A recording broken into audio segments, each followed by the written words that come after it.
Hi guys, welcome back to my channel. This is Sachin and I am software engineer. और आज के इस video में हम डिस्कस करेंगे break and continue statements in Apex programming. ठीक है जी।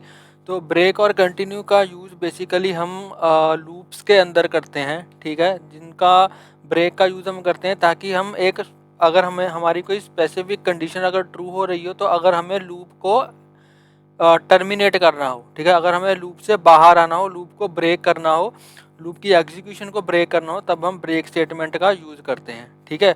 और कंटिन्यू का यूज़ हम कब करते हैं? लेट्स सपोज अगर मुझे एक पर्टिकुलर स्टेप पे, ठीक है, कुछ भी ऑपरेशन परफॉर्म नहीं करना, मुझे उसको स्किप करवाना है, ठीक है, तो उस केस में हम कंटिन्यू स्टेटमेंट का यूज़ करते हैं। तो यहाँ पे वन बाय वन अब हम ब्रेक और कंटिन्यू की जो एग्जीक्यूशन है वो हम देखेंगे। तो चलिए विदाउट वेस्टिंग एनी टाइम इसको स्टार्ट करते हैं। तो सबसे पहले हम लेट्स सपोज मैं आपको सबसे पहले हम लेट्स सपोज मेरे पास एक लूप है। ठीक है, मैं एक वेरिएबल ले लेता हूँ इंटीजर आई नेम से, और यहाँ पे मैं इसमें असाइन करवा देता हूँ 0। ठीक है, तो यहाँ पे मैं अब लूप चलाऊँगा फॉर आई यहाँ पे अभी मैं इसमें कोई भी वैल्यू असाइन नहीं करवा रहा हूँ। ठीक है, तो यहाँ पे मैं लिखूँगा for i is equals to 0, for I is equals to 0 and I is less than equal to 10, तब तक क्या करो, तब तक I को इंक्रीमेंट करते रहो। ठीक है, और यहाँ पे मैं क्या करूँगा, यहाँ पे मैं इसको डीबग करवा दूँगा। यहाँ पे लिखूँगा सिस्टम डॉट डीबग। ठीक है, सिस्टम डॉट डीबग, और यहाँ पे वैल्यू ऑफ आई, यहाँ पे लिख देता हूँ value of i is equals to, यहाँ पे कर देता हूँ मैं आई। ठीक है, तो अगर मैं इसको एग्जीक्यूट करूँगा तो यहाँ पे जो आई की वैल्यू है वो 1 से लेकर 10 तक प्रिंट हो जाएगी। अगर मैं इसको एग्जीक्यूट करूँ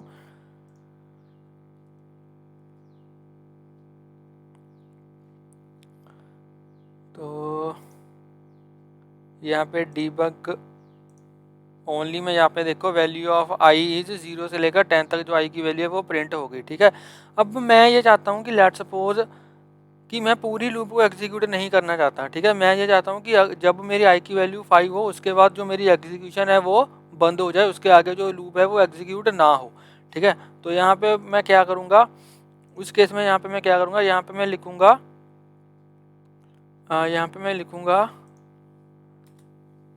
if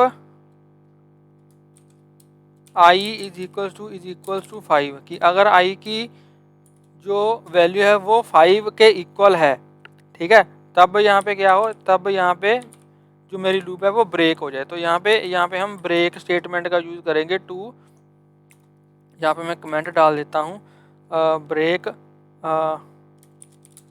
we are using break to terminate the execution of the loop. ठीक है, we are using break to terminate the execution of the loop. ठीक है, तो यहाँ पे अब मैं अगर इसको एग्जीक्यूट करूँगा तो यहाँ पे क्या होगा, यहाँ पे सिर्फ मेरी जो आई है वो 5 तक प्रिंट होगी। ठीक है, यहाँ पे देखो अब मेरी जो आई है वो 5 तक प्रिंट हुई है, और 5 से आगे जो वैल्यूज़ हैं आई की वो प्रिंट नहीं हुई, क्योंकि यहाँ पे हमने ब्रेक स्टेटमेंट का यूज़ किया है। ठीक है, यहाँ पे हमने ब्रेक स्टेटमेंट का यूज़ किया। जब हमारी आई की वैल्यू जो है वो 5 हो गई तो हमारी जो लूप की एग्जीक्यूशन है वो ब्रेक हो गई। ठीक है, इसके बाद क्या होगा, अब इसके बाद लूप के बाद आगे जो भी फंक्शनैलिटी होगी वो आगे एग्जीक्यूट होगी। ठीक है, यहाँ पे मैं आपको दिखा देता हूँ। लेट्स सपोज मेरी लूप के बाहर कोई आगे लाइंस हैं। ठीक है, मेरे लूप के बाहर आगे कोई लाइंस हैं, यहाँ पे लिख देता हूँ मैं this debug statement is after the for loop. ठीक है, तो यहाँ पे जब मेरी लूप टर्मिनेट हो जाएगी उसके बाद जो भी है उस आगे जो भी प्रोग्राम में लाइंस होंगी वो फिर एग्जीक्यूट होंगी। ठीक है, तो यहाँ पे आई की वैल्यू 5 के बाद आपको ये लाइन भी एग्जीक्यूट होगी। ठीक है, और जो इसकी आउटपुट है वो भी आपको डीबग लॉग्स में दिखाई देगी। तो चलिए इसको एग्जीक्यूट करते हैं। तो अभी हमें क्या आउटपुट दिखेगी, आई की वैल्यू 5 तक प्रिंट होगी और उसके बाद ये लाइन भी हमें आउटपुट में दिखेगी। ठीक है, तो चलिए इसको एग्जीक्यूट करते हैं। इसको एग्जीक्यूट, इसको मैं एक काम करता हूँ, ठीक है। यहाँ पे देखिए, ठीक है, ये आई की वैल्यू 5 तक प्रिंट हुई। इसके बाद this debug statement is after the for loop, ठीक है। उसके बाद लूप टर्मिनेट होने के बाद जो भी आगे प्रोग्राम में लाइंस होंगी फिर वो एग्जीक्यूट होंगी, ठीक है। अब ये था यूज़ ऑफ ब्रेक स्टेटमेंट, ठीक है, ये था यूज़ ऑफ ब्रेक स्टेटमेंट। अब हम क्या करेंगे, अब हम कंटिन्यू का यूज़ करेंगे। इसको हम ऐसे कर लेते हैं, ठीक है। अब हम कंटिन्यू का यूज़ करेंगे। अब कंटिन्यू क्या करते हैं, जैसे ब्रेक स्टेटमेंट जो है, ब्रेक स्टेटमेंट जो है वो लूप का जो फ्लो है वो टर्मिनेट कर देती है एक स्पेसिफाई कंडीशन के ट्रू होने पर, ठीक है। लेकिन जो कंटिन्यू है वो क्या करती है, वो लूप का जो एग्जीक्यूशन है वो चलते रहने देती है, उसको ब्रेक नहीं करती, बट ये बीच में स्टेप्स को स्किप कर देती है, ठीक है। लेट्स से अगर मैं ये चाहता हूँ कि आई की वैल्यू जो 5 है, ठीक है, आई की वैल्यू जो 5 है, तब ये कंटिन्यू कर दे,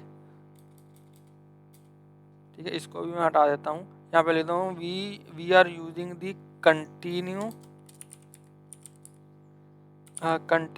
to skip the step, to skip a step, to skip a step of for loop, ठीक है जी, ठीक है।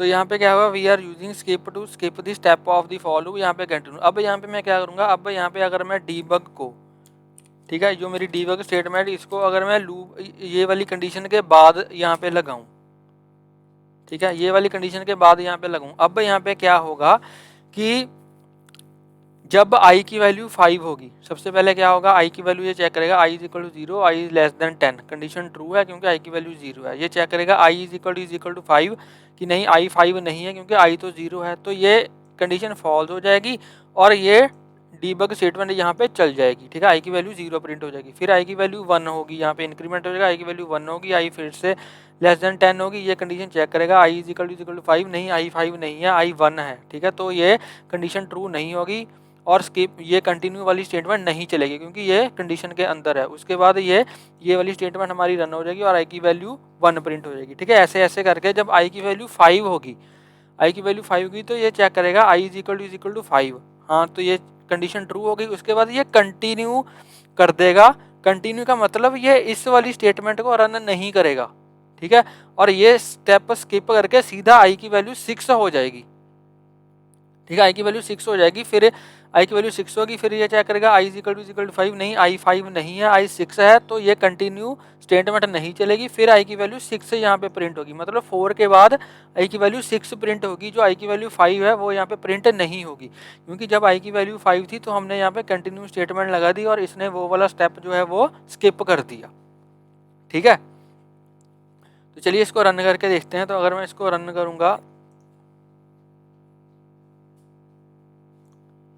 तो यहाँ पे इसको मैंने रन किया, ठीक है, तो यहाँ पे देखो आई की वैल्यू जो 5 है वो यहाँ पे प्रिंट नहीं हुई है, ठीक है। आई की वैल्यू यहाँ पे जो 5 है वो आई की वैल्यू 5 प्रिंट नहीं हुई है, आई की वैल्यू 4 के बाद सीधा आई की वैल्यू 6 प्रिंट हुई है, 5 प्रिंट नहीं हुई है, ठीक है। और उसके बाद जो नॉर्मल फ्लो है वो ही चलता है हमारे प्रोग्राम का कि लूप टर्मिनेट होने के बाद जो फिर उसके बाद की लाइन्स हैं वो एग्जीक्यूट होंगी, ठीक है। इसलिए आपको ये वाली लाइन यहाँ पे जो है वो ये दिखाई दे रही है, ठीक है, is after the loop for loop, ठीक है। तो ऐसे हम यूज़ करते हैं कंटिन्यू स्टेटमेंट्स को और ब्रेक स्टेटमेंट्स को। आई होप आपको ये समझ आ गया होगा। अगर आपको इसमें कोई डाउट हो तो आप मुझे प्लीज़ कमेंट में बताएं, मैं आपका डाउट ज़रूर क्लियर करूँगा, ठीक है जी। तो आई होप आपको ये वीडियो अच्छा लगा होगा। अगर आपको ये वीडियो अच्छा लगा हो तो प्लीज़ इस वीडियो को लाइक करें, शेयर करें और मेरे यूट्यूब चैनल को सब्सक्राइब करें और प्लीज़ घंटे को बजा देना ताकि मेरी लेटेस्ट वीडियोज़ की नोटिफिकेशन आपको मिलती रहें और आपसे कोई भी वीडियो मिस ना हो। तो मिलते हैं एक नई वीडियो में एक नए टॉपिक के साथ, तब तक के लिए हंसते रहिए, मुस्कुराते रहिए, सीखते रहिए और सिखाते रहिए। Thank you for watching.